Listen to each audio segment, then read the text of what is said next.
Hi and welcome to Orbit. In the last few years, the Galaxy S series was nice to look at, but I was often disappointed.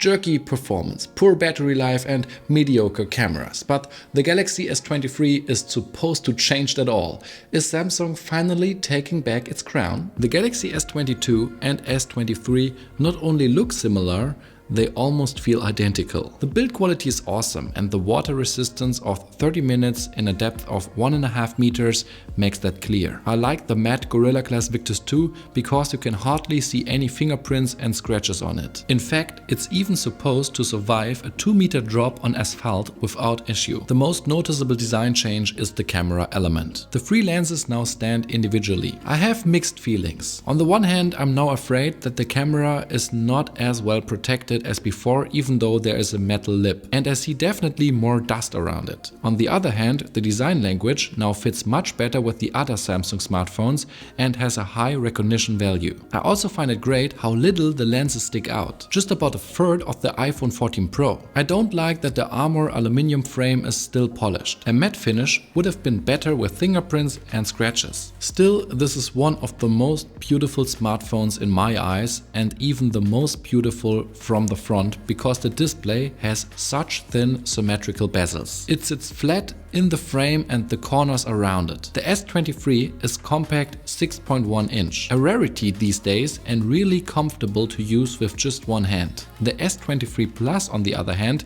is a more usual 6.6 inches. Both displays look brilliant with deep black levels and contrast. The Full HD Plus resolution is absolutely sufficient for the S23, but Quad HD Plus would have made more sense for the Galaxy S23 Plus. Both are extremely bright with 1200 nits full screen and even 1750 nits in peak brightness for HDR content. To save on battery, the refresh rate can adapt between 48 and 120 Hz. I don't get why Samsung decided to not go down to 1 Hz. The selfie camera is still not underneath the display, but it's extremely small and therefore not annoying.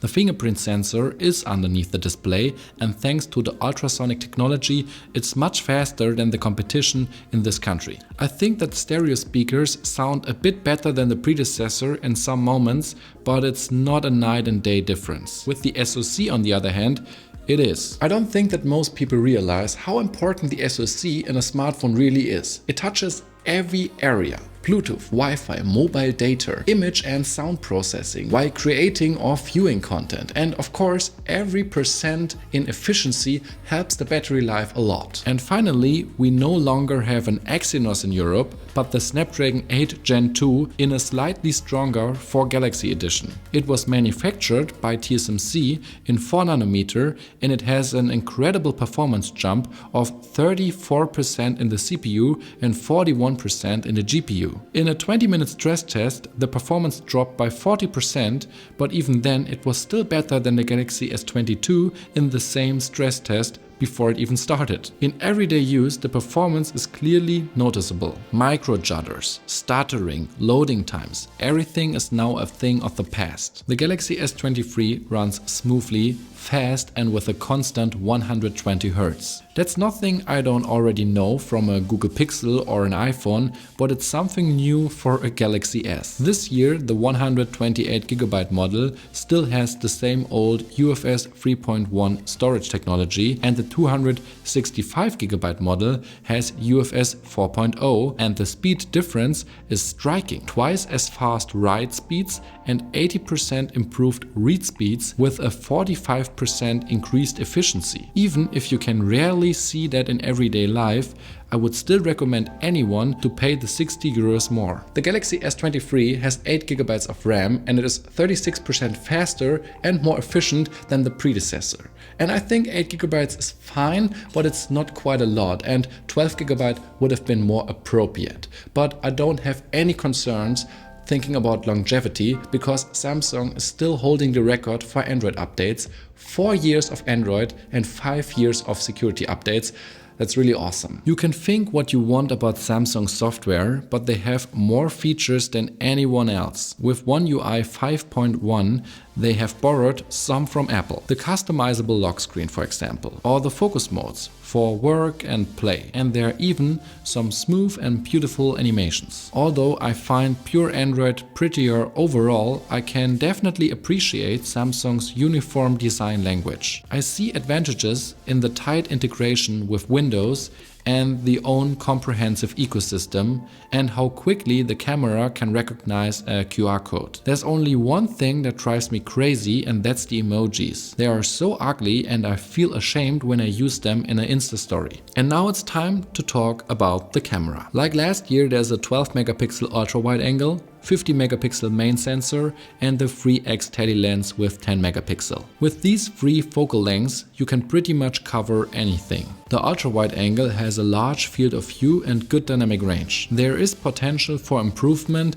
in the resolution and the noise performance. Since there is no autofocus, there is no macro mode, and that's actually my biggest criticism of the Galaxy S23 because it could have been easily avoided. The main camera is solid, with good sharpness, vivid colors and pleasant contrast. Compared to the S22, however, improvements are only noticeable in the details, and when it gets darker, the pictures quickly become too pale. The video mode is good. What bothers me is that you can't switch between the lenses in 4K at 60 fps and that 4K at 120 fps is not supported. The 3x tele is identical to the S23 Ultra. I shoot a lot with it, although the quality is a bit below the main camera. But in low light, photos become quickly blurry and noisy because there's only a f2.4 aperture. The new selfie camera now has 12 instead of 10 megapixel. I compared them to the best of my abilities and I couldn't tell much of a difference. There's an autofocus and the photos really look nice and natural. So all in all, a solid camera that takes nice, vibrant, warm photos during the daytime,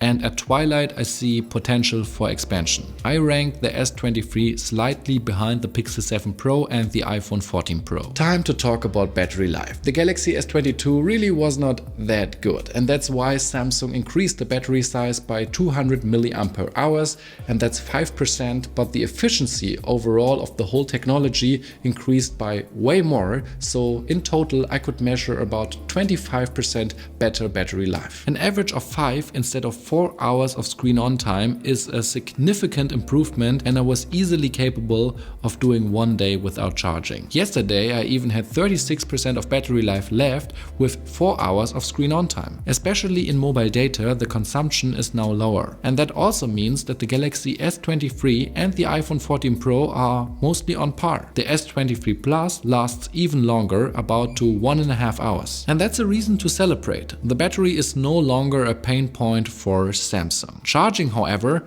is 25 watt on the S23 and 45 watt on the S23 Plus are nothing special. The battery charges to 50% and 65% in half an hour respectively. A Motorola, Xiaomi or Oppo device would have charged in the same time fully and stayed cooler while doing it. Wireless charging is done with a maximum of 15 watt. Conclusion: I'm so relieved that Samsung uses a Snapdragon processor now in every region, especially in Europe. We are so thankful for it, and now the performance and battery life is on par with the whole competition. And in some aspects, Samsung is even better. They have Gorilla Glass Victus 2, they have the ultrasonic fingerprint reader and two sizes. A smaller compact one and a more traditional one. I see room for improvement in the camera. It's solid, but it's not great, and there has to be an autofocus on the ultra wide angle. The price is quite high, 950 euros, but I don't think anyone will ever pay that price because there's a great pre-order deal, there are always offers with contracts, and of course there's the price decrease over the whole lifespan. However, there's something wrong with the price of the Galaxy S23 Plus. It's 250 euros more than the S23 for a little bit more screen and battery.